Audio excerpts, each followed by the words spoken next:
In the distant planetary system several light years from Earth, a fierce conflict raged between the Noans and the Verbgots over the control of an unclaimed planet. The Noans, with their distinctive green pigmentation, were locked in a relentless struggle against the mighty Verbgots, a race of reptilian warriors adorned in hues of yellow and orange. The Verbgots, known for their formidable strength and tactical prowess, had often emerged victorious in their clashes with the Noans, whose numbers paled in comparison. Among the Verbgots, Commander Clorn stood at the forefront of the battle, his keen intellect and strategic acumen leading his forces to numerous triumphs in the past. However, on this fateful day, as the conflict intensified, Clorn found himself facing an unexpected challenge.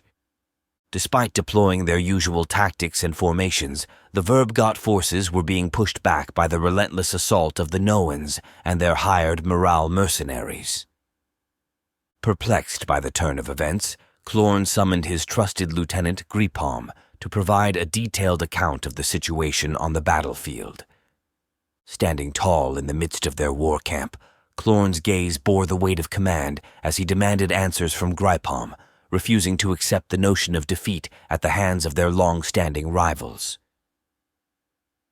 Gripalm, a seasoned warrior with battle scars etched into his scales, met Clorn's eyes with a mix of respect and concern. Stepping forward, he began to recount the events that had unfolded, shedding light on the unexpected twist in the conflict that had left the Verbgots on the back foot. "Commander Clorn," Gripalm started, his voice steady yet edged with a hint of urgency. "It is not the Noans themselves who have turned the tide against us. They have enlisted a new mercenary force unlike any we have encountered before." Clorn's brow furrowed in contemplation as he absorbed the gravity of Gripalm's words. The presence of a formidable mercenary force, especially one capable of besting the seasoned warriors of the Verbgots, was a development that demanded immediate attention. "What manner of mercenaries could pose such a challenge to our forces?" Clorn questioned, his tone a mix of curiosity and underlying concern. Gripalm's gaze held a flicker of wariness as he continued. "The Noans have aligned themselves with mercenaries from a race known as the humans. These beings fight with a ferocity and cunning that surpasses any we have witnessed on the battlefield. Their strategies are unorthodox, and their resilience is unmatched." The mention of the humans sparked recognition in Clorn's eyes. Although tales of the humans had reached the distant planetary system, their reputation for adaptability and ingenuity had often been dismissed as exaggerated lore amongst the Verbgots, as those creatures had supposedly liberated themselves from the Proxenuthian Empire. Now, faced with their presence on the battlefield, Clorn understood the severity of the situation. As the weight of the revelation settled between them, Clorn knew that he would need to recalibrate his tactics and approach to counter this newfound threat. The fate of the conflict hung in the balance, and the Verbgots would need to rise to the challenge if they were to emerge victorious against the combined forces of the Noans and their enigmatic human mercenaries.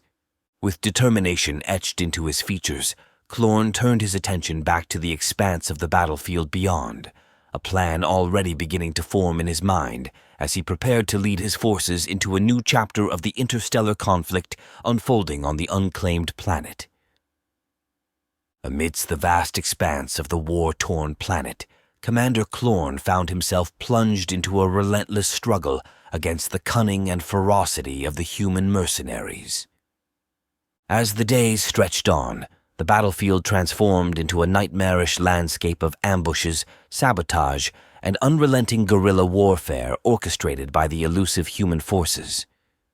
Adapting his tactics to counter the unpredictable nature of their adversaries, Clorn sought to outmaneuver the humans at every turn. Yet despite his best efforts, the human mercenaries continued to elude and confound his forces, striking with precision and vanishing into the shadows before retaliation could be enacted.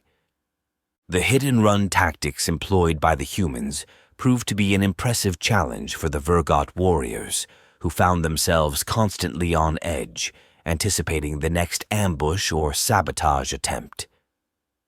Supply runs became perilous missions, with Clorn's forces navigating a treacherous landscape fraught with hidden dangers orchestrated by their elusive foes.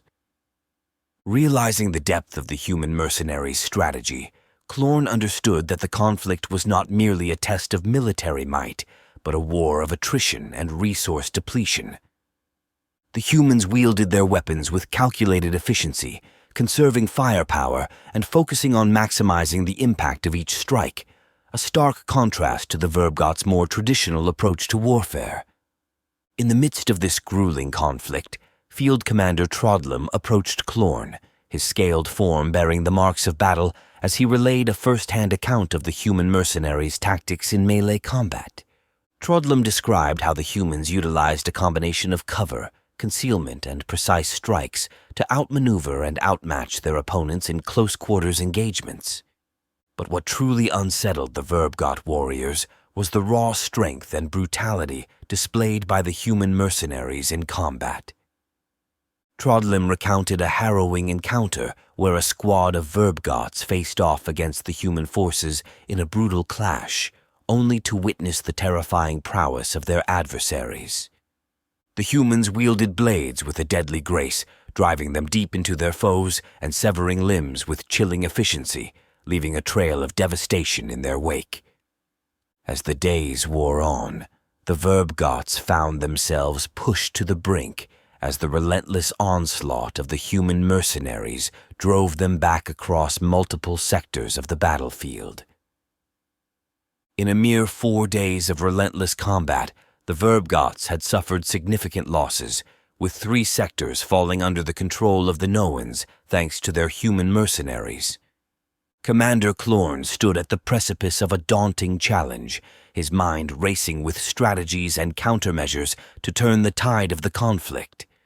The fate of the unclaimed planet hung in the balance, and as the sun set on another day of relentless warfare, Clorn knew that the coming days would test not only the strength of his forces, but also the very limits of his own resilience and determination in the face of an enemy unlike any they had faced before.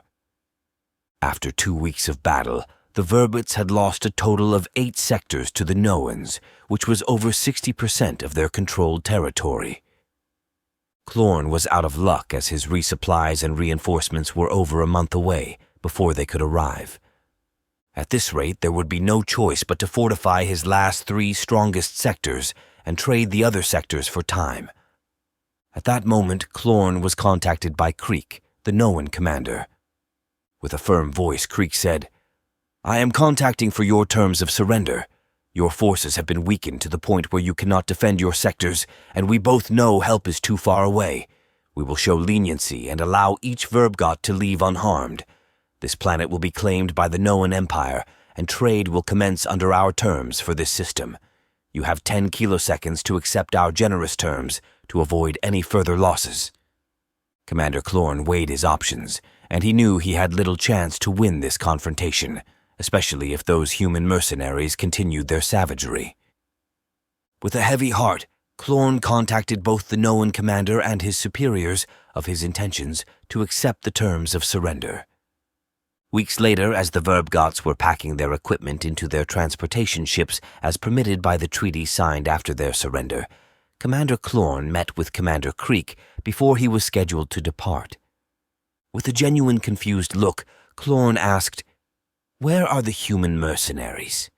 They were not seen by any of my men after we surrendered, although we did see you still had a few Mraul mercenaries in your ranks. What happened to them?" Creek replied with a deep chuckle, "Those demons are true mercenaries in every sense of the word. You see, they made a specific contract for a large sum. We agreed to it because it seemed it would have taken months to achieve, and we thought they would be long dead before they could collect on it. They claimed they would only fight until the 8 sectors were captured with their direct assistance. We laughed at the proposal and agreed to it, as it was unheard of any Verbgoth forces losing that much territory in our past wars. But the humans were far more effective and far quicker than we anticipated. Once the 8th sector fell, They demanded payment as they were taking their leave. We spent 2/3 of our budget honoring the sum, and we didn't have enough to keep them in the fight. The moment they left, I contacted you demanding your surrender. Those humans have demons inside of them, but that's not the scary part.